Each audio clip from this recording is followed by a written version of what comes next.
অবৈধ ভবনে চলছে 5 তারকা হোটেল শেরাটন। অনুমতি ছাড়াই ভবনটি তৈরি করে বোরাক রিয়েল এস্টেট। রয়েছে চাঞ্চল্যকর তথ্য। ময়মনসিংহের ফুলবাড়িয়ার আতঙ্ক সংসদ সদস্য আব্দুল মালেক সরকার। বেপরোয়া কর্মকাণ্ডে অতিষ্ঠ স্থানীয়রা। হত্যা, মারধর ও চাঁদাবাজির অভিযোগ। ব্যথানাশক মরফিনের সংকট। ব্যাহত কিডনি চিকিৎসা। 18 টাকার মরফিন বাইরে থেকে কিনতে হচ্ছে 180 টাকায়। গরিবের হকে এবারও ভাগ বসালেন ট্যানারি ব্যবসায়ীরা। দাম নেই পশুর চামড়ার। অভিযোগের আঙুল সিন্ডিকেটের দিকে। এবং আমের রাজধানী চাঁপাইনবাবগঞ্জে আমের ভরা মৌসুম। দিনে প্রায় 150 ট্রাক আম যাচ্ছে সারা দেশে। দাম নিয়েও সন্তুষ্ট চাষিরা। দেখছিলেন শিরোনাম সংবাদ সকালে, সঙ্গে আছে আমি শারমিন নাসি। এবারে বিস্তারিত। অবৈধ ভবনে চলছে রাজধানীর বনানীতে 5 তারকা হোটেল শেরাটন। শুধু সিটি কর্পোরেশনের সাথে চুক্তি ভঙ্গ নয়, রাজধানী উন্নয়ন কর্তৃপক্ষ রাজুক ও সিভিল এভিয়েশনের অনুমতি ছাড়াই ভবনটি তৈরি করেছে বোরাক রিয়েল এস্টেট। দেশ টিভির অনুসন্ধানে বেরিয়ে এসেছে চাঞ্চল্যকর আরও নানা তথ্য। অবৈধভাবে ভবন করে সিটি কর্পোরেশনে হাজার কোটি টাকার সম্পদ দখল নিয়ে এম এ আজিমের 2 পর্বের ধারাবাহিকের আজ প্রথম পর্ব। ছবি তুলেছেন মারুফ হাসান খান। নিয়ম নীতির তোয়াক্কা না করে বনানীর আকাশে মাথা তুলে দাঁড়ানো সর্বোচ্চ এ শেরাটন ভবন এখন গলার কাটা হয়ে আটকে আছে দেশের বিমান চলাচলে। আশপাশের সব ভবন সিভিল এভিয়েশনের নিয়ম অনুযায়ী উচ্চতায় 200 ফিটের মধ্যে হলেও 28 তলার শেরাটন ভবন উচ্চতায় প্রায় 350 ফিটেরও বেশি, যা শাহজালাল আন্তর্জাতিক বিমানবন্দরে বিমান ওঠানামার জন্য এখন বড় ঝুঁকির কারণ। শাহজালাল ইন্টারন্যাশনাল এয়ারপোর্টের যদি ধরে রেফারেন্স ধরে যদি আমরা করি তাহলে এটার হাইটটা বেশি আছে। এটা একটা ঝুঁকি আমাদের এভিয়েশন থেকে যাচ্ছে। বিষয়টি রাজধানী উন্নয়ন কর্তৃপক্ষ রাজুককে বারবার অবহিত করেছেন তারা। তাদেরকে ক্লিয়ারেন্সটা দিয়ে দিয়েছে হলো তাদের সিটি কর্পোরেশন, আমাদের কনসেন্ট ছাড়াই তাদের দিয়ে দিয়েছিল। কি করেছে রাজুক জানতে গেলে বেরিয়ে আসে থলের বিড়াল। শুধু সিভিল এভিয়েশন নয়, তাদেরও অনুমতি ছাড়াই খোদ সিটি কর্পোরেশনের জমিতে অবৈধভাবে গড়ে তোলা হয়েছে ভবনটি। কততলা অনুমোদন নেওয়া হয়েছে এবং কি অকুপেন্সিতে অনুমোদন দেওয়া হয়েছে সেই ধরনের কোনো তথ্য প্রমাণ রাজধানী উন্নয়ন কর্তৃপক্ষের কাছে সংরক্ষিত নয় এবং এই ভবনটি রাজধানী উন্নয়ন কর্তৃপক্ষ কর্তৃক অনুমোদিত নয়। বিষয়টি নিয়ে কথা বলতে শেরাটনে গেলে বাধার মুখে পড়তে হয় তাদের নিরাপত্তা বিভাগের। কর্তৃপক্ষের কোনো ফোন নম্বর পর্যন্ত তাদের কাছে নেই বলে জানায়। আমাদের লেভেলে আসলে ম্যানেজিং ডিরেক্টরকে রিচ করার বা গিয়ে ইনফরমেশন নেওয়ার আমার আসলে তবে থমকে থাকে না দেশ টিভির অনুসন্ধান। বেরিয়ে আসে আরও চাঞ্চল্যকর তথ্য। ভবন নির্মাণের চুক্তি হওয়ার পর থেকেই অনিয়ম আর দুর্নীতি শুরু করে শেরাটন ভবনের নির্মাতা প্রতিষ্ঠান বোরাক রিয়েল এস্টেট। সিটি কর্পোরেশনের 44 কাঠা জমি বরাদ্দ দিলেও বোরাক দখলে নেয় 60 কাঠা। 14 তলা ভবন নির্মাণের চুক্তি করে 30 তলার ফাউন্ডেশন নিয়ে করা হয় 28 তলা। প্রথমে একটি সুপারমার্কেট নির্মাণের অনুমতি নিয়ে 2টি ভবন করে একটিতে গড়ে তোলা হয়েছে 5 তারকা হোটেল শেরাটন। এসব বিষয়ে কথা বলতে বোরাক রিয়েল এস্টেটে গেলে অভ্যর্থনা বিভাগ থেকে জানানো হয় প্রতিষ্ঠানের ব্যবস্থাপনা পরিচালক দেশের বাইরে। এ বিষয়ে কথা বলার নেই আর কেউ। পুরোটাই এখন নিজের হাতে, ওনার অন্য কোনো বাইরের মাধ্যমে কাজ করতে হবে। দেশে ফিরবে বা এরকম কোনো মেসেজ নেই। বিষয়টি নিয়ে কথা বলতে বারবার সিটি কর্পোরেশনে গিয়েও মেলেনি কোনো বক্তব্য। এখন স্যার বলতেছে যে এটা ছিল আদালতের বিষয়, বক্তব্য 2006 সালে 14 তলা ভবন নির্মাণের জন্য বোরাককে জমি বরাদ্দ দেয় সিটি কর্পোরেশন। চুক্তিভঙ্গ আর নানা অনিয়মের পরও বছরের পর বছর ধরে যেন মুখ বন্ধ সিটি কর্পোরেশনের।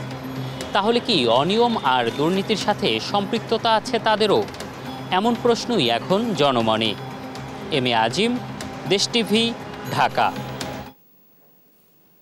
সংসদ সদস্য আব্দুল মালেক সরকার ও তার অনুসারীদের একের পর এক বেপরোয়া কর্মকাণ্ডে আতঙ্কের জনপদ হয়ে উঠেছে ময়মনসিংহের ফুলবাড়িয়া। হত্যা, সরকারি কর্মকর্তাকে মারধর, স্ট্যান্ড নিয়ন্ত্রণে নিয়ে চাঁদাবাজি সবকিছুতেই রয়েছে এমপি ও তার অনুসারীরা। স্থানীয় আওয়ামী লীগ নেতারা বলছেন, সংসদ সদস্যদের এমন কর্মকাণ্ডে রাজনীতিতে বাড়ছে অস্থিরতা। ময়মনসিংহ থেকে সহকর্মী ইলিয়াস আহমেদের পাঠানো তথ্যচিত্রে আপন অপুর ডেস্ক রিপোর্ট।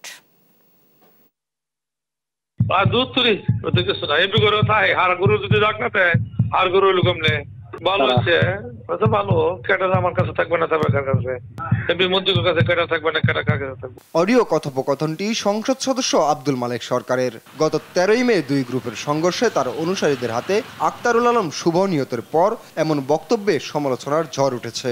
এমপির সাথে সেলফি তুলতেও দেখা যায় শুভ হত্যায় অভিযুক্তদের। এতে ন্যায় বিচার নিয়ে শঙ্কিত নিহতের পরিবার। যারা এই হত্যাকাণ্ডের সাথে জড়িত, জয়নাল, আরিফ গং, তাদেরকে উনি ময়মনসিংহ মেডিকেল থেকে রেফার করে নিজে নিয়ে ঢাকা নিয়ে গেল। অডিও ভিডিও শুনলাম, এটা কিভাবে হয় আমি আপনাদের কাছে এটাই প্রশ্ন আমার। আপনারা আমাদেরকে সাহায্য করবেন এই পর্যন্ত, যাতে আমরা সুষ্ঠু বিচার পাই আমার ছেলে। এমপি মালেক সরকারের কিছু ছবি এবং অডিও কথোপকথন ভাইরাল হয়েছে, যেটা নিয়ে আমরা শঙ্কিত। আসলে আমরা এখানে কতটুকু বিচার পাবো? শুভ হত্যা ছাড়াও সম্প্রতি এমপি আব্দুল মালেক সরকারের অনুসারীদের মারধরের শিকার হন উপজেলা মাধ্যমিক শিক্ষা অফিসার। ভাঙচুর চালিয়ে নিয়ন্ত্রণে নেন আলম এশিয়া পরিবহন। এমপি তো সে একদম আমরা ভয়ে থাকি। এত আসার পরে কয়টা ঘটনা হয়েছে? একটা দুটা না, কয়টা ঘটনা হলো? মালেক সরকারের নিয়ন্ত্রণের তার পক্ষের লোক এগুলো করছে এবং তার পক্ষের লোকই এটা নিয়ন্ত্রণ করতেছে। এমপির একের পর এক বিতর্কিত কর্মকাণ্ডে রাজনৈতিক অস্থিরতা বাড়ছে বলে জানান স্থানীয় আওয়ামী লীগ নেতারা। এই ধরনের ঘটনা আমরা কখনোই সমর্থন করি না, তবে সকলেরই শান্তিপূর্ণ অবস্থানে থাকা উচিত। যারা দায়িত্বশীল পোস্টে আছে তাদের কথাবার্তা বলায় অবশ্যই সাবধানতা অবলম্বন করা উচিত এবং কথাবার্তা বলার সময় চিন্তা ভাবনা করা উচিত। এই বিষয়ে সংসদ সদস্য আব্দুল মালেক সরকারের সাথে একাধিকবার মুঠোফোনে যোগাযোগ করার চেষ্টা করা হলেও তা সম্ভব হয়নি। সম্প্রতি রাজনৈতিক পালাবদলের সঙ্গে সঙ্গে পরিবর্তন আসাটা স্বাভাবিক মনে করছেন এমপির অনুসারী উপজেলা পরিষদের ভারপ্রাপ্ত চেয়ারম্যান। আপনি একটা সংগঠনের দায়িত্ব আছেন, সারা জীবনই থাকবেন, পরিবর্তন হইতে পারে না। পরিবর্তনের চেষ্টা আর কি করছে, বা অনেকে এরকম মনে করে। সাধারণ মালিকরা মনে করতেছে অনেকদিন তারা ছিল, এখন আমরা দেখি কি করা যায়। ফুলবাড়িয়া উপজেলা আওয়ামী লীগের সাবেক সাধারণ সম্পাদক আব্দুল মালেক সরকার উপজেলা পরিষদের চেয়ারম্যান পদ থেকে পদত্যাগ করে গত 7 জানুয়ারির নির্বাচনে স্বতন্ত্র সংসদ সদস্য নির্বাচিত হন। নিউজ ডেস্ক, দেশ টিভি। ব্যথানাশক মরফিনের সংকটে ব্যাহত হচ্ছে দেশের একমাত্র প্যালিয়েটিভ কেয়ার ইউনিটের চিকিৎসা। মাত্র 18 টাকা দামের মরফিন বাইরে থেকে কিনতে হচ্ছে 180 টাকায়। এমন অভিযোগ করেছেন রোগীর স্বজনেরা। প্রতি বছর ক্যান্সার, কিডনির মতো দুরারোগ্য রোগে আক্রান্ত এমন প্রায় 6 লাখের বেশি মানুষের জন্য দরকার হয় প্যালিয়েটিভ কেয়ার। অথচ দেশের একমাত্র বঙ্গবন্ধু শেখ মুজিব মেডিকেল বিশ্ববিদ্যালয়ে বিভাগ আছে, যেখানে বেড মাত্র 21টি। বিস্তারিত হাসান মাহমুদের রিপোর্টে। কুয়েটের 2017-18 সেশনের শিক্ষার্থী প্রান্ত। সৌম্য শান্ত স্বভাবের টকবগে যুবক ছটফট করছেন বঙ্গবন্ধু শেখ মুজিব মেডিকেল বিশ্ববিদ্যালয়ের প্যালিয়েটিভ কেয়ার বিভাগে। মরণব্যাধি ক্যান্সার শনাক্ত হলে থেমে যায় জীবনের চাকা। তার সহপাঠীরা যখন বিশ্ববিদ্যালয়ের পাঠ শেষে কর্মজীবনের প্রস্তুতি নিচ্ছেন, তখন দেশে বিদেশে চিকিৎসা শেষে প্যালিয়েটিভ কেয়ারে সমর্পণ করেছে পরিবার। পরে এখন বেশি অসুস্থ হয়ে পড়ছে, জ্বর, বমি, পেট ফুলে যাচ্ছে। শেষ জীবনে একটু প্রশান্তির জন্যই এই সেন্টারে নিয়ে আসেন স্বজনরা। হায়াত মুতাল্লার হাতে, যখন কি হবে না হবে, কিন্তু যতদিন বাঁচে যাতে একটু শান্তি মতো থাকে। আপাতত কেমো অফ রাখছে, এখন শুধু যখন যে প্রবলেম হয় এটার জন্য ট্রিটমেন্ট দিই। একটু আত্মিক, মানসিক, সামাজিক প্রশান্তির মধ্য দিয়ে কষ্টমুক্ত নিরাপদ মৃত্যুই চায় অসহায় পরিবারগুলো। কিন্তু অসহায়ত্বের সুযোগ নিয়ে নিদারুণ যন্ত্রণায় ফেলে দেয় সমাজেরই কিছু মানুষ।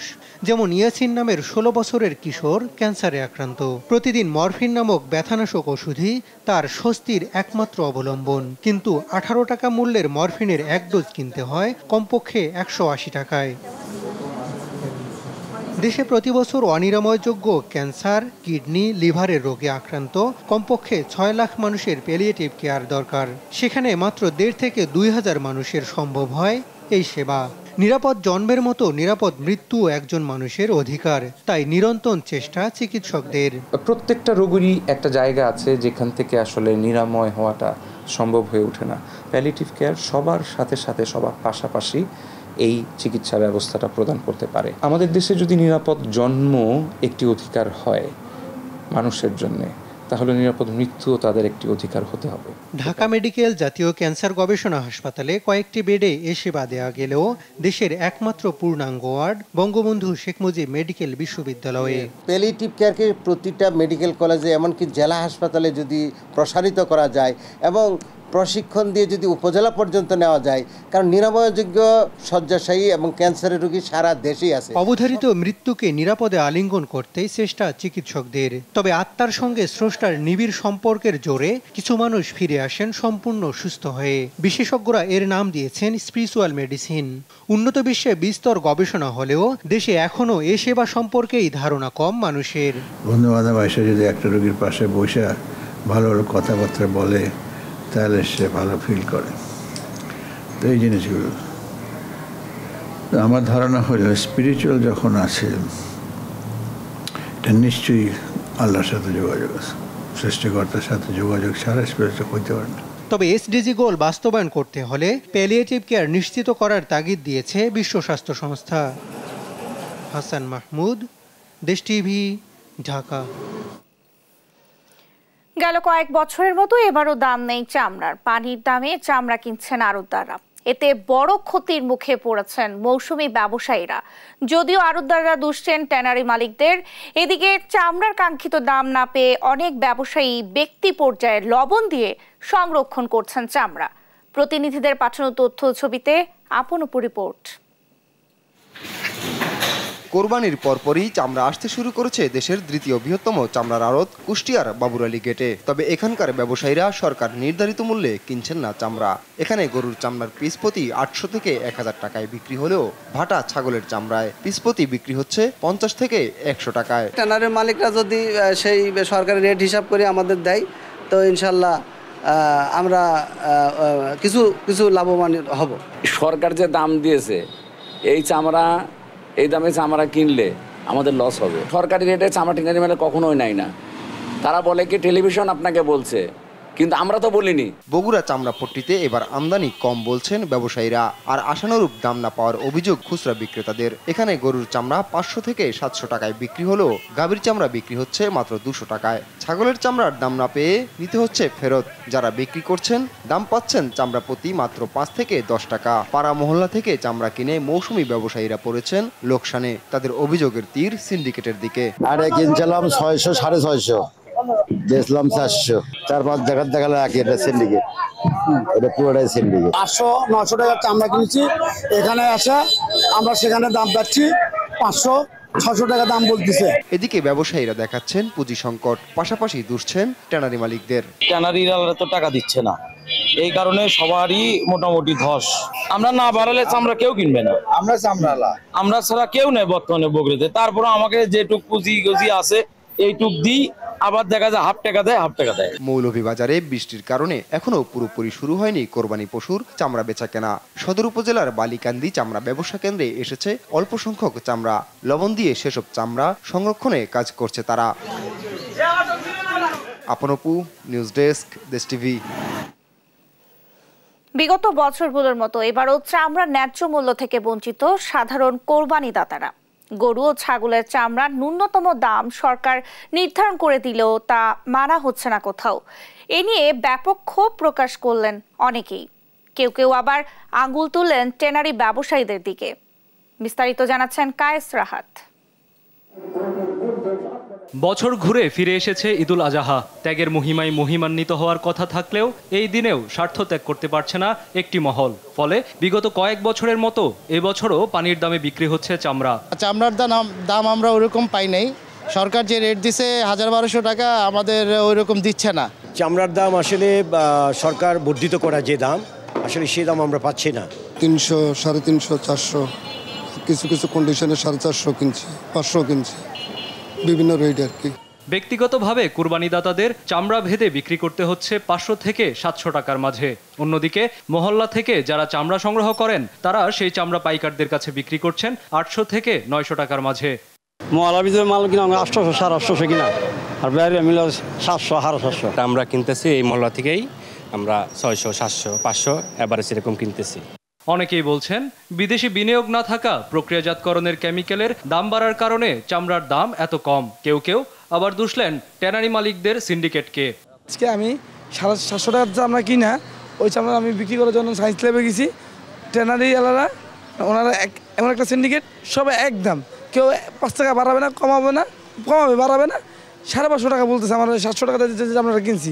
আমাদের আগে ইউরোপিয়ান ইউনিয়নরা আসছে আমাদের এখান থেকে চামড়া নিত, এখন একমাত্র চায়না ছাড়া আমাদের আর কোনো বায়ার নাই, আর ওরা আমাদের এখানে আসে সিন্ডিকেট করে মাল নেয়। তবে বাংলাদেশ ট্যানার্স অ্যাসোসিয়েশনের সাধারণ সম্পাদক শাখাওয়াতুল্লাহর দাবি, সাভারে চামড়া প্রক্রিয়াজাত করার আরও কিছু ইউনিট অচিরে চালু হবে। সবগুলো ইউনিট চালু হয়ে গেলে এ সমস্যার সমাধান হবে বলেও আশাবাদ ব্যক্ত করেন তিনি। ওয়েস্ট ম্যানেজমেন্ট কিছু অসম্পূর্ণ আছে, এটা নিয়ে সরকার কাজ করতেছে। আমরা সরকারকে সর্বাত্মক সহযোগিতা করে আসতেছি। যেখানে আমরা 142টা ট্যানারি উৎপাদন আছে, এখানে যদি 20টা ট্যানারি যদি আমরা LWG সনদ পেয়ে যাই, তাহলে চামড়ার যে আজকে দুরবস্থা, চামড়ার যে আজকে কম বলতেছে অনেকে, কিন্তু এই অবস্থা থাকবে না। ইসলামিক বিধান অনুযায়ী চামড়া বিক্রির এই অর্থের দাবিদার মূলত নিম্ন আয়ের মানুষেরা, ফলে তারা বঞ্চিত হচ্ছেন তাদের অধিকার থেকে। অন্যদিকে চামড়ার এত কম দাম যেন ট্যানারি শিল্পের বেহাল দশাই প্রমাণ করছে। কায়েস রাহাত, দেশ টিভি, ঢাকা। সংবাদ সকালে আরো থাকছে। রাফা ইসরায়েলি বাহিনীর উপর হামাসের মুহুর্মুহ হামলা, নুসাইরাত ক্যাম্পে এক রাতে প্রাণ ছড়ল 12 ফিলিস্তিনের।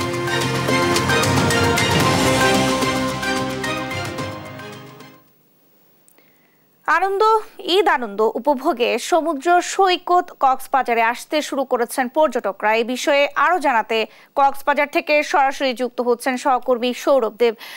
সৌরভ, সৈকতে পর্যটকদের ভিড় কেমন দেখছেন? হোটেল মোটেল কর্তৃপক্ষরা কি বলছেন? হ্যাঁ ন্যান্সি, এখন পর্যন্ত আমরা ব্যবসায়ীরা যেটি বলছেন, আশানুরূপ কোনো পর্যটক কক্সবাজার আসেনি।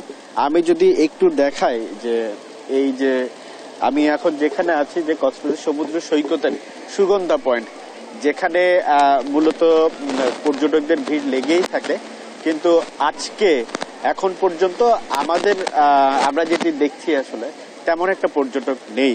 আজ যদিও ঈদের দ্বিতীয় দিন এবং সেই সাথে সরকারি ছুটিও আজ শেষ হচ্ছে এবং আগামীকাল থেকে কর্মদিবস শুরু হচ্ছে, কিন্তু ব্যবসায়ীরা যেটি বলছেন যে কোরবানির ঈদে স্বাভাবিকভাবেই মানুষ তাদের যে পরিবার পরিজন নিয়ে তাদের গ্রামের বাড়িতেই সময়টুকু কাটিয়ে থাকেন। সেই হিসেবে পর্যটকদের যে সংখ্যা সেটি কম থাকেন পর্যটক কেন্দ্রগুলো থেকে। এবং আমরা যেটি এখন দেখছি আসলে, এবং যেটি খোঁজ নিয়েছি বিভিন্ন হোটেল মোটেলগুলোতে, এবং সেখানকার যে অবস্থা সেটি অনেকটা একদম বলা যায় যে 30% মতোই বুকিং রয়েছে। তবে তারকামানের হোটেলগুলো থেকে যে খবরটি এসছে আমাদের কাছে, সেখানে প্রায় 60 থেকে 70% পর্যন্ত রয়েছে। এবং অন্যান্য যে পর্যটন কেন্দ্রগুলো রয়েছে কক্সবাজারের, সেখানেও প্রায় অনেকটাই একই অবস্থা বলা যায়। এবং ব্যবসায়ীরা বলছেন যে কোরবানির ঈদের পরেই বর্ষা মৌসুম, এবং অনেকটা বর্ষা মৌসুম শুরুও হয়ে গেছে, এবং অনেকেই কিন্তু বর্ষা মৌসুমে কক্সবাজার দেখার জন্য আসেন এবং কক্সবাজারের যে নৈসর্গিক প্রাকৃতিক সৌন্দর্য রয়েছে সেই সৌন্দর্য অবলোকন করার জন্য আসেন। তো তারা প্রত্যাশা করছেন আসলে এই কোরবানির ঈদের পরেই যে বর্ষা মৌসুম, সেই বর্ষা মৌসুমে অনেকটা পর্যটক আসতে পারেন। তো ন্যান্সি, কক্সবাজার থেকে আমার কাছে এই ছিল সর্বশেষ। আমের রাজধানী খ্যাত চাঁপাইনবাবগঞ্জে এখন আমের ভরা মৌসুম।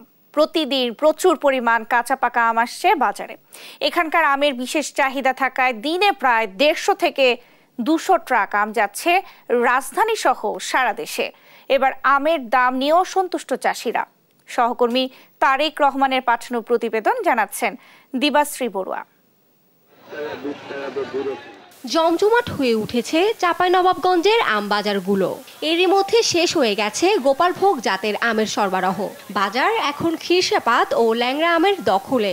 এরপর বাজারে আসবে ফজলি, তারপর বাজার মাতাবে আশিনা আম। চাঁপাইনবাবগঞ্জের আম সুমিষ্ট হওয়ায় দেশের অন্যান্য জেলায় এই আমের বিশেষ চাহিদা রয়েছে। প্রতি মণ বিক্রি হচ্ছে 4 থেকে 5,000 টাকা পর্যন্ত। আমের দাম ভালো পাচ্ছেন বলে জানান আম চাষিরা। 5,000 থেকে 4,000 টাকা মণ।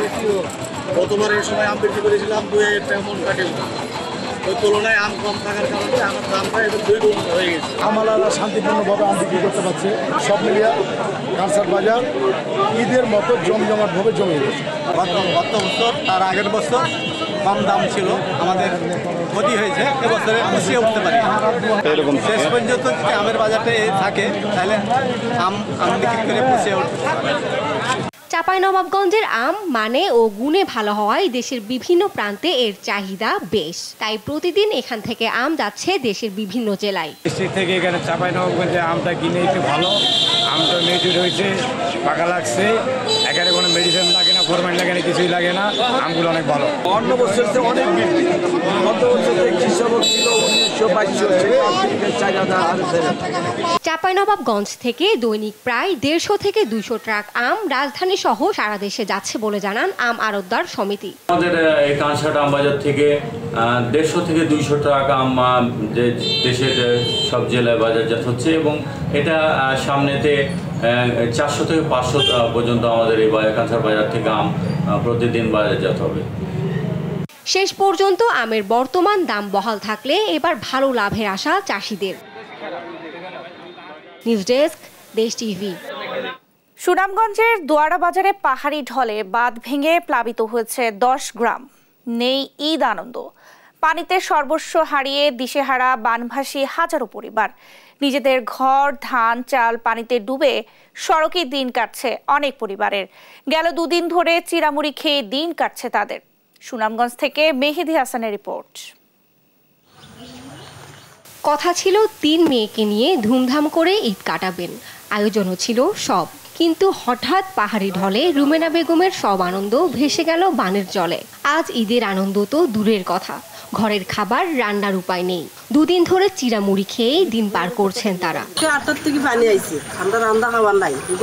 গরুর জিনিসপত্র আছে বাসায় নিছে, চাল টলিতে ভিজে টিজে গেছে।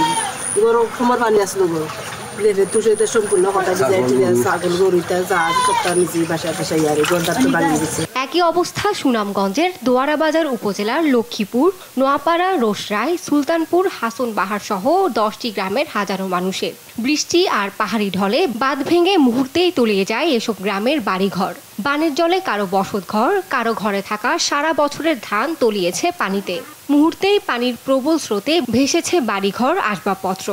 কাপড় চোপড়, গরু বাছুর, হাঁস মুরগ, ছাগল, টাকা পয়সা, 30-40 মণ ধান, 4-5 মণ চাউল, সব তা কাপড় চোপড় সব তা বাসায় লিয়ে গেছে। কি বাঁধ ভেঙে পাহাড়ি ঢলে সব হারিয়ে অনেকে সড়কে আশ্রয় নিয়েছেন। তাদের কাছে ঈদ যেন বিলাসিতা। আমরা হাঁস মুরগা যা কিছু আছে সব কিছু বাসা গেছে, ধানে চাইলে সব কিছু গেছে গা বাসা, কিছু আছে ভিজা টিজা লুতা। আমরা যে খাই আমরা ঈদ করুন, এই আমরা করি না। একটা ঈদের দিন আমরা কত আয়োজন টায়োজন করলাম, মানে ঈদ তো নাই, বাচ্চা কাচ্চা মনে করেন কত আউস টাউস করলো, ঈদ তো না, তাও নাই। ক্ষতিগ্রস্তদের সহযোগিতার কথা বললেন উপজেলা নির্বাহী কর্মকর্তা। আমরা রাস্তাগুলো মেরামতের বিষয়ে তাড়াতাড়ি সিদ্ধান্ত নিয়ে ফেলবো। আমরা কালকে থেকে হয়তো মেরামতের কাজটা শুরু করব। আর যারা পানিবন্দী হিসেবে আছে, বন্যায় ক্ষতিগ্রস্ত আছে, কয়েকটা পরিবার রাস্তাতে স্টে করতেছে বললেন, আমি আশ্রয়কেন্দ্র রেডি রেখেছি এবং তাদেরকে বলছি যে তারা যাতে আশ্রয়কেন্দ্রে চলে যায়।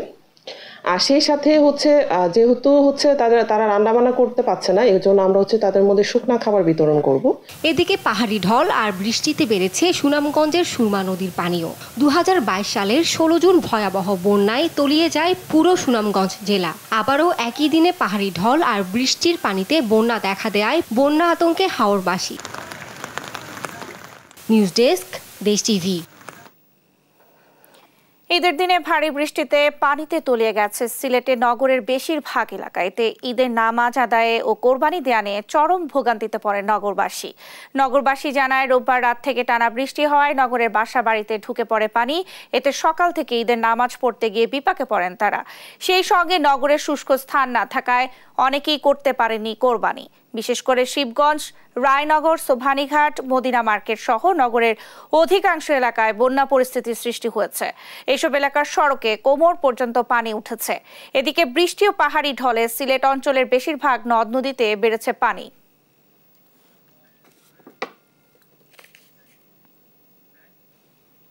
এবার আন্তর্জাতিক প্রসঙ্গ। এবার রকেট চালিত গ্রেনেড ও মর্টার দিয়ে ইসরায়েলি বাহিনীকে আক্রমণ করেছে হামাস। স্থানীয় সময় মঙ্গলবার গাজার দক্ষিণ রাফার তাল আস সুলতান এলাকায় এই ঘটনা ঘটে। এতে দুপক্ষের মাঝে তুমুল সংঘর্ষ হয়, তবে ঘটনার ক্ষতির পরিমাণ এখনো জানা যায়নি।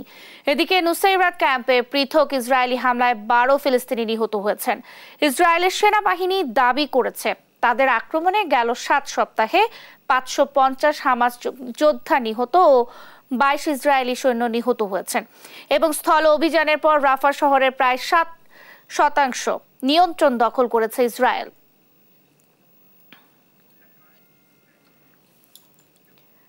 সিগন্যাল থাকায় দাঁড়িয়েছিল ভারতের আসাম থেকে কলকাতাগামী কাঞ্চনজঙ্ঘা এক্সপ্রেস। একই লাইনে এসে পড়ে মালবাহী ট্রেন। তখনই কাঞ্চনজঙ্ঘা এক্সপ্রেসকে সজোরে ধাক্কা দেয় মালবাহী ট্রেনটি। এতে নিহত হন অন্তত 15 জন, আহত আরো বহু মানুষ। এই ঘটনায় দুঃখ প্রকাশ করেন রাজ্যের মুখ্যমন্ত্রী মমতা বন্দ্যোপাধ্যায়। তার অভিযোগ, রেল খাত নিয়ে এখন আর কেউ ভাবছে না। আরো জানাচ্ছেন রায়হান কবির শুভ্র। স্থানীয় সময় সকালে ভারতের নিউ জলপাইগুড়ি স্টেশন থেকে নির্ধারিত সময়ে রওনা দিয়েছিল কাঞ্চনজঙ্ঘা এক্সপ্রেস। ট্রেনটি নিজবাড়ি এবং রাঙ্গাপানি স্টেশনের মাঝামাঝি পৌঁছালে পিছন থেকে ধাক্কা মারে একটি মালবাহী ট্রেন। এতে লাইনচ্যুত হয়ে ছিটকে পড়ে কাঞ্চনজঙ্ঘা এক্সপ্রেসের পিছনের দুটি বগি। सामने कांचनजंगा एक्सप्रेस है, वो धीरे गति से चल रहा था, वो खड़ा नहीं था, धीरे गति चल रहा था। पीछे से जो मालगाड़ी है वो अचानक बहुत स्पीड से था, वो आके पीछे से मर दिया उसको। जब हम लोग नमाज पढ़ के बाहर निकले तो हम लोग को खबर आया कि हमारे यहाँ 2 किलोमीटर अंदर एक ट्रेन दुर्घटना हुई है। এই ঘটনায় তাৎক্ষণিকভাবে অনেকের মৃত্যুর খবর নিশ্চিত করেছে পুলিশ। তবে এ সংখ্যা আরো বাড়তে পারে বলে ধারণা করছেন তারা। এছাড়াও আহত হয়েছেন বহু যাত্রী। Injured अभी तक 25 to 30 nearly, but the injuries are not fatal. We have already rescued them with their luggages. এবং এখানে আমরা हम लोग लोकल का एम्बुलेंस भी हम लोग अरेंज कर चुके हैं, ठीक है। वो जो पैसेंजर्स हैं हम लोग उन लोगों को बाहर निकाल के एक यहाँ पे एक मदरसा में कैंप भी सेटअप किया है, वहाँ पे लेके जा रहे हैं और वहाँ से फिर आगे बास लेके एनजीपी तक लेके जा रहे हैं। হতাহতদের উদ্ধারে কাজ করছে পুলিশ। শিলিগুড়িতে সকাল থেকে মুষলধারে চলছে বৃষ্টি, ফলে ব্যাহত হচ্ছে উদ্ধার কাজ। যে লাইনে দুর্ঘটনাটি ঘটেছে কলকাতা থেকে শিলিগুড়ির সঙ্গে রেল যোগাযোগের প্রধান লাইন সেটি, ফলে সাময়িকভাবে বন্ধ রাখা হয়েছে দূরপাল্লার ট্রেন চলাচল। এদিকে ভয়াবহ এই ট্রেন দুর্ঘটনায় হতাহতদের পরিবারের প্রতি গভীর শোক জানিয়েছেন পশ্চিমবঙ্গের মুখ্যমন্ত্রী মমতা বন্দ্যোপাধ্যায়। দুর্ঘটনার পরপরই সামাজিক যোগাযোগ মাধ্যম এক্সে দেওয়া এক পোস্টে তিনি জানান, দুর্ঘটনার কারণ অনুসন্ধানে এর মধ্যে তদন্ত শুরু হয়েছে। একই সঙ্গে উদ্ধার কাজে গতি আনতে এবং আহতদের চিকিৎসায় প্রশাসনকে সব ধরনের সহায়তার নির্দেশও দিয়েছেন তিনি। আসামের আগরতলায় এবং শিলচরের সঙ্গে পশ্চিমবঙ্গের যোগাযোগ স্থাপনে গুরুত্বপূর্ণ ভূমিকা পালন করে থাকে কাঞ্চনজঙ্ঘা এক্সপ্রেস। দার্জিলিং যাতায়াতের ক্ষেত্রেও পর্যটকদের পছন্দের তালিকায় উপরের দিকেই রয়েছে এই ট্রেনটি। রায়হান কবির শুভ্র, নিউজ ডেস্ক, দেশ টিভি।